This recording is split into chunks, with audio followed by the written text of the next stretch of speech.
Hello everyone, this is me Sakshi. तो आज हम देखते हैं यूनिट 9 के एक टॉपिक ट्रांजिस्टर और एक एकीकृत परिपथ इंटीग्रेटेड सर्किट। तो इसके पहले हमने देखा था संधि diode, Zener diode, photo diode, तो वो आप पिछले वीडियोस में जाकर देख सकते हैं। तो आज हम देखते हैं ट्रांजिस्टर। ट्रांजिस्टर क्या होता है? जो ट्रांजिस्टर होता है वह अर्धचालक पदार्थ से बनी एक युक्ति होती है, जिसका जो बेसिकली यूज़ होता है वह इलेक्ट्रॉनिक परिपथ में प्रवर्धन एवं दोलन की प्रक्रियाओं में किया जाता है।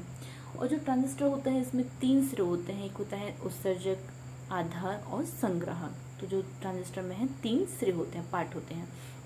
अब जब हम इसके 2 सिरों के बीच एक दुर्बल प्रत्यावर्ती वोल्टेज जैसे सिग्नल लगाते हैं तो ट्रांजिस्टर द्वारा जो सिग्नल की प्रकृति है उसमें कोई परिवर्तन किए बिना ही सिग्नल की जो प्रबलता है वह बढ़ जाती है। तो ये सारा जो है आता है ट्रांजिस्टर के अंतर्गत। ओके, तो इसमें इम्पॉर्टेंट जो है वह यही है कि यह एक अर्धचालक पदार्थ से बनी युक्ति होती है और इसका जो बेसिकली यूज़ होता है वह इलेक्ट्रॉनिक परिपथ में प्रवर्धन दोलन की प्रक्रियाओं में किया जाता है। और इसके 3 सिरे होते हैं, उत्सर्जक, आधार और संग्राहक। अब इसके बाद हम देखते हैं इंटीग्रेटेड सर्किट, आईसी चिप।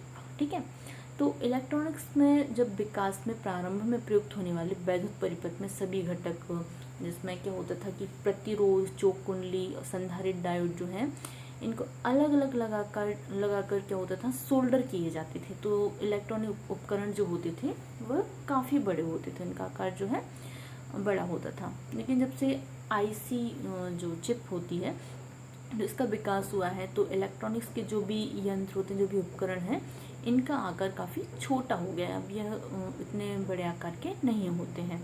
और हमारे जो दैनिक जीवन होता है उसमें भी हम काफ़ी सारे उपकरण देखते हैं जिसमें आईसी का यूज़ होता है। जैसे मोबाइल्स में भी होती है, वॉचेस में होती है, रिमोट्स होते हैं, तो इनमें भी जो है आईसी का यूज़ होता है।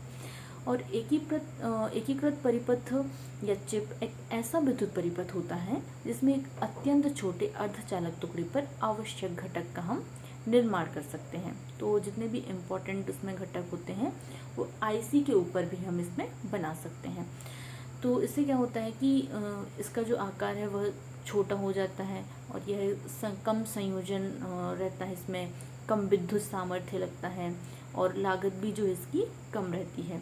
और इससे क्या होता है कि अब जितने भी इलेक्ट्रॉनिक्स यंत्र आ रहे हैं, उपकरण आ रहे हैं, तो उसमें जो है सबसे इम्पोर्टेंट हो गया है आईसी का यूज़, जो है अनिवार्य बन गया है इसका यूज़ होना।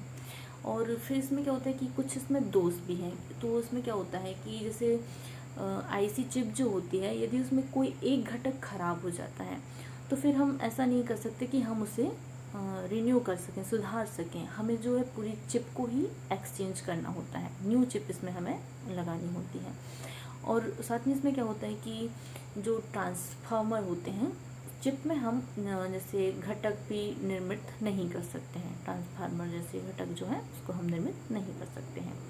तो ये हो गया हमारा इंटीग्रेटेड सर्किट और ट्रांजिस्टर। ओके, सो आज के लिए इतना ही। Thank you so much everyone.